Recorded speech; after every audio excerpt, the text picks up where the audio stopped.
Hello friends, எல்லாருமே fish fry, fish masala, தனி மிளகாத்தூள் இதெல்லாம் போட்டு ஃபிஷ் ஃப்ரை பண்ணி பார்த்துருப்பீங்க.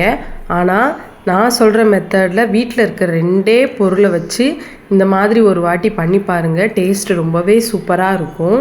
அந்த பொருள் வேறு ஒன்றுமே இல்லைங்க. வீட்டில் இருக்க மசால் பொடி, உப்பு, நல்லெண்ணெய் கொஞ்சம் ஊற்றி மிக்ஸ் பண்ணி வச்சுருக்கேன். நல்லெண்ணெய் உடம்புக்கு ரொம்பவே நல்லது. எல்லாமே போட்டு கொஞ்ச நேரம் நல்லா ஊற வச்சுருக்கேன். இந்த மசாலா ஃபுல்லாக ஆட் பண்ணி நல்லா ஊற வச்சுருக்கேன். அதுக்கப்புறமா நம்ம இந்த மாதிரி கடாயை எடுத்துக்கலாம். எப்போவுமே ஃப்ரை பண்ணுறதுக்கு இந்த மாதிரி சின்ன கடாயாக எடுத்துக்கோங்க. அப்போ தான் ஆயில் ரொம்ப கம்மியாக வரும். அப்புறமா நம்ம எண்ணெய் ஊற்றிக்கலாம். எண்ணெய் நல்லா சூடாகட்டும். அதுக்கப்புறமா ஒவ்வொரு மீனாக எடுத்து போட்டுக்கலாம். நல்லா ஃப்ரை ஆகுது. இந்த மெத்தடில் ஒரு வாட்டி இப்போ ட்ரை பண்ணி பாருங்கள். ரொம்பவே சூப்பராக இருக்கும். நம்ம எல்லா மீனையும் அடுத்தடுத்து எடுத்து போட்டுக்கலாம். போட்டு ஃப்ரை ஆகட்டும். நல்லா வேகட்டும். 2 பக்கம் திருப்பி போட்டுக்கலாம்.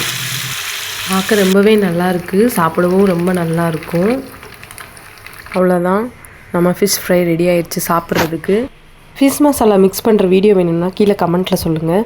பிடிச்சிருந்தால் லைக் பண்ணுங்கள், சப்ஸ்கிரைப் பண்ணுங்கள், சப்போர்ட் பண்ணுங்கள். தேங்க்யூ.